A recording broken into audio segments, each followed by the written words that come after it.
সকল আজি ষ্টৰিটোৰ মাজলে আপোনালোকে প্ৰথমে আহিছে যদি চেনেলটো ছাবস্ক্ৰাইব কৰিব নাপাহৰিব। মোৰ নাম ঋতুৰ। মই বাইদেউ ঘৰলৈ গৈছিলোঁ কাৰণ বাইদেৱে মাতিছিলে আৰু মই গৈ ওলালোঁ। মই বাইদেউ ঘৰত কেইদিনমান আছিলোঁ আৰু মই কাষৰে বাইদেউ ঘৰৰ ওচৰৰে এজনী ছোৱালী বৰ ভাল পাইছিলোঁ।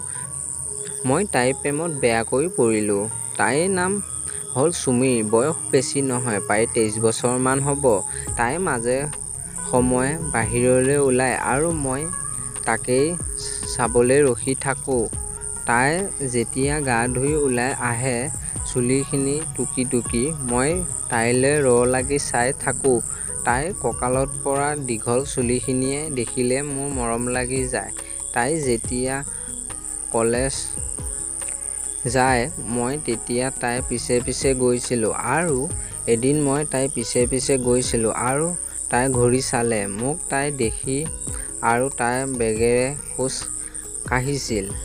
সেইদিনা তাইক মই মোৰ মনৰ কথা ক'বলৈ সাহস নহ'ল।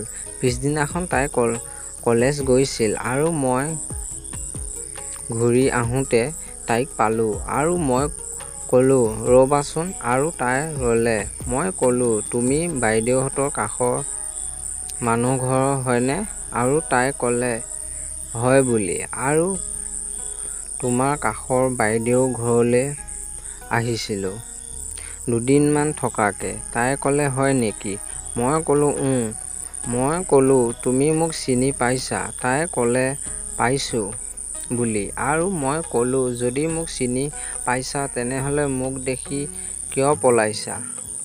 আৰু তাই হাঁহি মাৰি ক'লে, তুমি মোক ঘৰৰ পৰা ওলাই আহিলে যেনেকৈ ঘূৰি চোৱা, মোৰ ভয় লাগি যায়।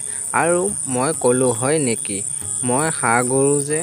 তাই ক'লে, কি কৈছা? মই বোলো নাই দিয়া একো। তাইৰ লগত অলপ সময় কথা পাতিলোঁ খোজ কাঢ়ি কাঢ়ি। আমি চিনাকি হ'লোঁ। তাইৰ ঘৰ ওচৰ পালে আৰু তাই ক'লে, যাওঁ দিয়া। মই ক'লোঁ, যোৱাই নেকি? তাই ক'লে, কি?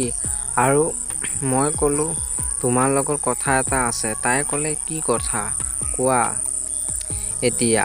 আৰু মই ক'লোঁ, এতিয়া নকওঁ দিয়া, কালি ক'ম কলেজ আহিলে। তাই ক'লে, কালি নাহোঁ, এতিয়াই কোৱা বুলি কৈ তাই গেটৰ মুখ পালে আৰু মই চিঞৰি আই লাভ ইউ বুলি ক'লোঁ আৰু তাই মোৰ ফালে হাঁহি মাৰি ভিতৰলৈ সোমাই গ'ল আৰু মই আনন্দত জঁপিয়াই পৰিলোঁ আৰু তাই খিৰিকী দি মোক বাই বাই দিছিল আৰু মই গুচি আহিলোঁ। এনেকৈ মোৰ জীৱনত এজনী ছোৱালী আহিছিল আৰু আমাৰ প্ৰেম জীৱন আৰম্ভ হ'ল। বন্ধুসকল, নেক্সট এপিছডটো শুনিবৰ বাবে চেনেলটো ছাবস্ক্ৰাইব কৰিবলৈ নাপাহৰিব।